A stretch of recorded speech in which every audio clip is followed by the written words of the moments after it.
All right, so today we are going to try to degass the Seneca Dragon Claw, or I'm sorry. So today we're going to try to degass the Seneca Double Shot. So I scoured all over YouTube, chat groups everywhere to see if there was any place on there that showed how to degass the 50 cal Seneca Double Shot. I looked at videos even on the 50 cal Seneca Dragon Claw, the Eagle Claw. It's like all of them, it's like they're all basically designed exactly the same way to see if there was something, some type of port or something that you loosen up to degas it, and nothing. So absolutely nothing. So we're going to make this video today to show how to do this. So the rifle recently went under some heavy modifications, sent back to me, firing it. Yesterday I had a catastrophic failure somewhere in the valving to where it will, when you pull the trigger, nothing happens. So, I mean, the hammer hits the valve, but it doesn't open it, so it won't discharge. I have this thing filled up to about 215 bars, so it's right, in that 3150 range of PSI. So slightly past the red. So fully charged. Normally it's like in the past, if I wanted to discharge this to ship it or to do anything, I would just fire it until it was, down to nothing. Checked with the guy that did the modifications and was trying to go over some different options of like if he knew how to discharge this. And I was assuming that I could possibly take off the fill port or the fill nipple, just unloosen it and it would do it. But apparently there's a two-way valve in there that even if you unloosen it, it's not going to dump the air. So he said the only way to do it is I need to remove the forestock up here and then take the manometer and slowly loosen it until it starts depressurizing. So let me get a wrench.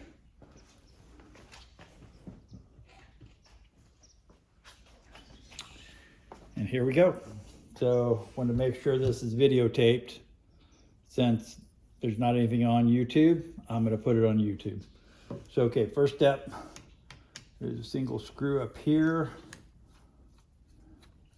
And guys, always err on caution that whenever you have a rifle that is charged up, be extremely careful on working on any of these things, so not to do anything crazy. Okay, forestock removes fairly easy. Get the manometer. We're going to take this. I'm going to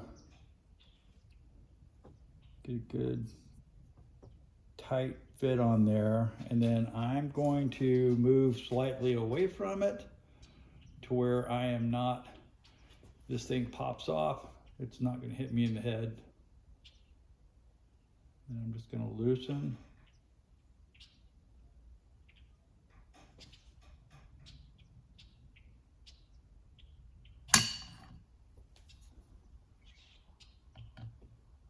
Till I hear it air discharge. It's nice and slow.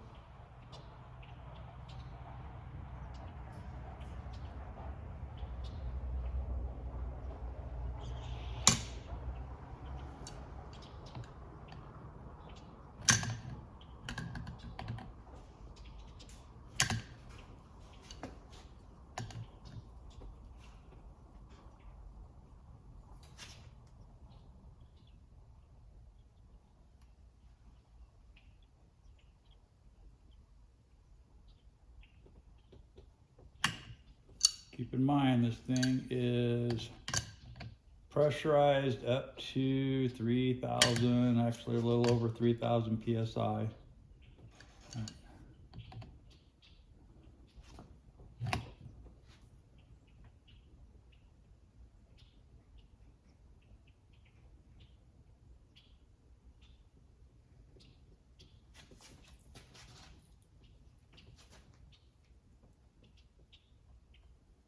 Wow, that is a lot.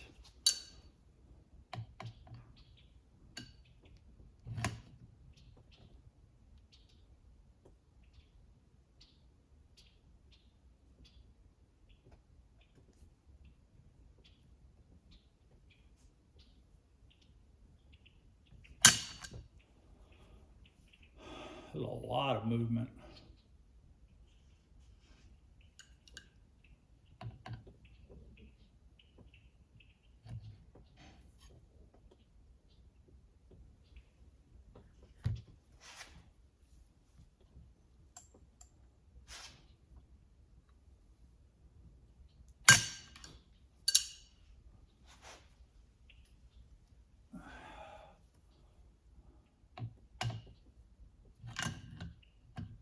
I would do this with a ratchet.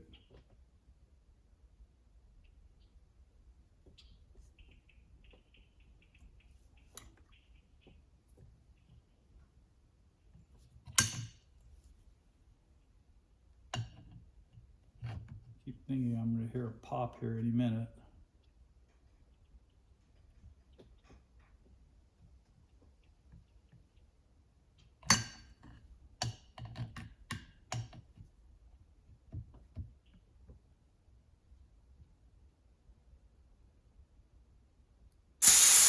There we go. All right. Quite a lot, guys.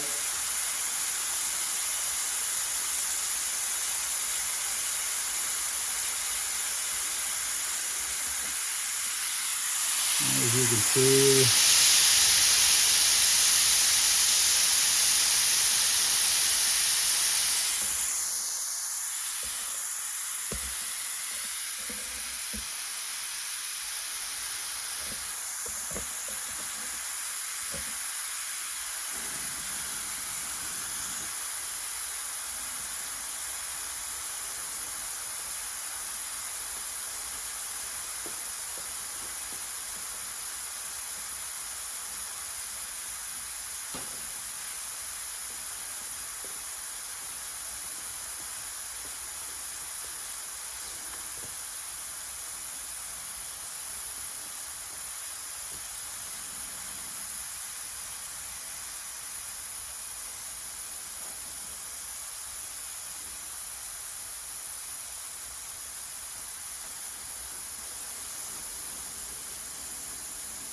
now normally for shipping, I would dump this down to about 100 bar, which puts it in the yellow, and then I would just ship it from there. We already know that this is going to have to be completely torn down, everything kind of removed out of it. So I'm going to dump this down to 0. And then whenever you're refilling these back up from 0, you guys have to remember that you have to cock the rifle first.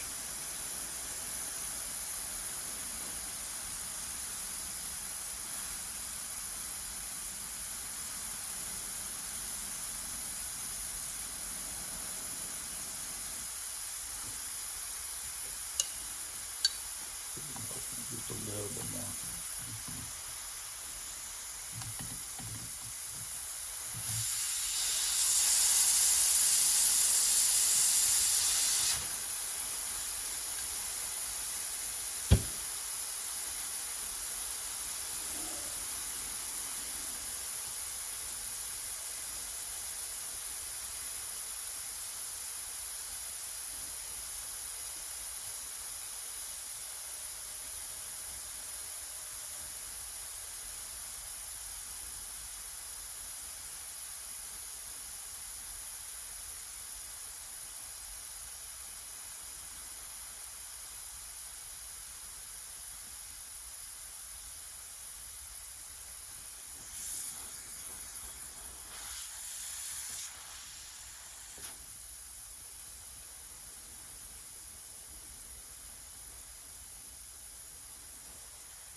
That is almost completely done.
Okay, that is it.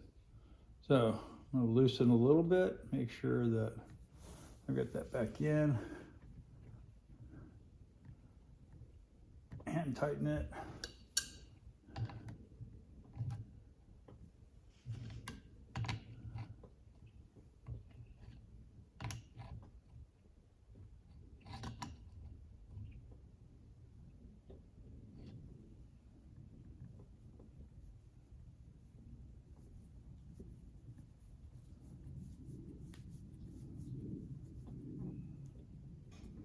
All right.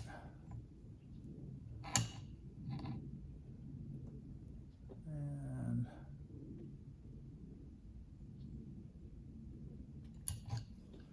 that's it, guys. Install your force stock back on.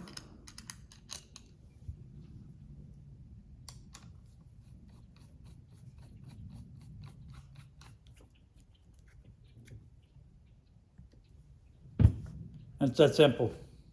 All right. Thanks. We'll see you on the next one.